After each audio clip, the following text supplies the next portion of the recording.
Hi all, welcome back to session 4 of Navigating Children's Grief During Uncertain Times.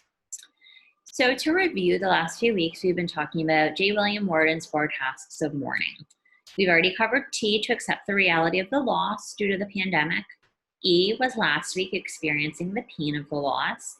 This week, we're going to focus in on A, adjust to a new life. And when Worden wrote this, it was adjusting to a new life without the person. But we're going to talk about A, adjusting to a new life within the pandemic. And then next week, we will cover the R, the reinvesting in the new reality. So A, adjusting to the new life. A word that I have heard over and over again in the last few weeks, as a lot of schools are talking about how to reopen, and even myself here at Winthrop, we're talking about how to reopen. A word that I've heard a lot goes back to those of you that watched Friends, to the episode where Ross said pivot. Pivot is a word that I am hearing a lot. I think we need to remember with the pandemic, as we adjust to the world that we're in right now, is flexibility. That nothing is certain, things are in constant motion and constant change, and that we need to be kind to ourselves and kind to the little ones that we're caring for. Most of us do better with structure and routine and when we know what's coming, but right now what's happening is there are a lot of pivots that are going on. So what are you going to do? And just as we talked about last week, we're going to consider the acronym CHILD that's used in the End of Life Nursing Education Consortium. First of all, the C, consider. Consider all of the adjustments that your family has had to make in the last 19 weeks and the adjustments that your family is going to have to make as you face the new school year. For example, I know that an adjustment my family had to make was we had to adjust to homeschool.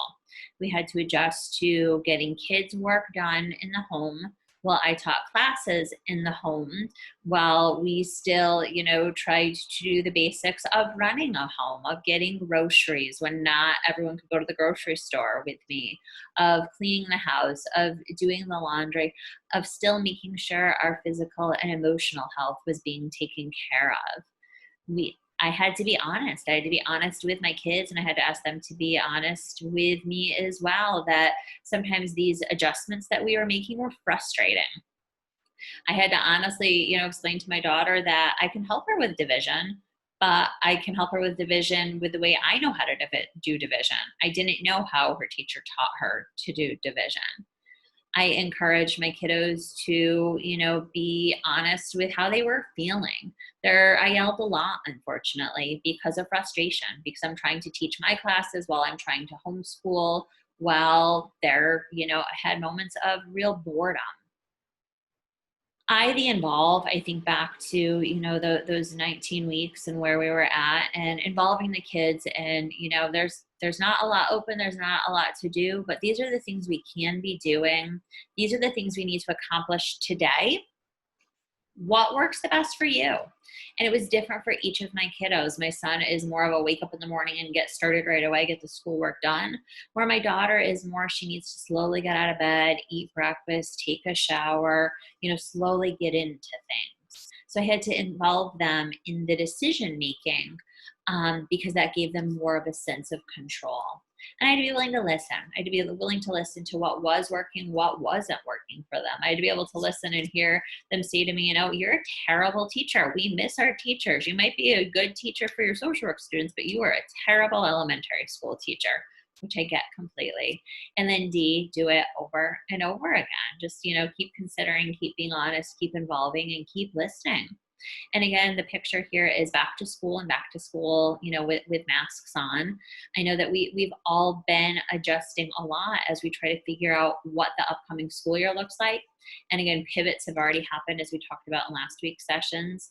The schools have just submitted their new plans since the governor's press conference, and we're waiting to hear back if those are accepted. And then we need to adjust, what our family, what our schedule, what the fall will look like to get everyone where they need to go in order to get back into a routine of education. I think as we adjust, when it comes to honesty and consideration, we need to be careful and considerate of those around us. Every family situation is very different. You know, my family looks like if we wanted to do a virtual academy or homeschool 100% of the time, we could. Will that be the choice we make for our children or not? I'm not quite sure. I know for my daughter that she could learn that way and it would be great. I know for my son that that would be a disaster. I know there may be some judgment from folks because I can keep my kids home, but my son's social and emotional health, I know will suffer a great deal if I do. So some people may judge and say, I'm putting him at physical danger by sending him back to school. But I feel the rewards of his social emotional health are he needs to be engaged back in school. So we need to be considerate of what other people are choosing to do.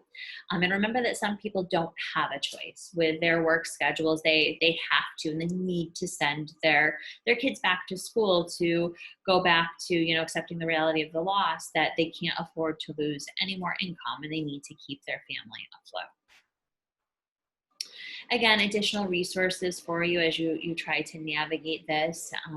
The Dougie Center has some great things as well as the Sesame Street website. But just remember as we're making adjustments to be easy on yourself, to remember this is nothing we have gone through before as parents. This is something that our kids have never been through before. And remember with adjustments, it's not one and done. We can continue to adjust. Sometimes it's a day at a time. Sometimes it's a week at a time, which can be hard because I know myself as a parent, I'm used to planning, you know, a semester or a year at a time where this is typically the time of year that I would go in and I'd put all the school dates on my work calendar so I wouldn't miss anything for the upcoming year. While schools don't know what they're doing. And right now it's really just week to week because we're going to have to pivot probably along the way and we're going to have to adjust.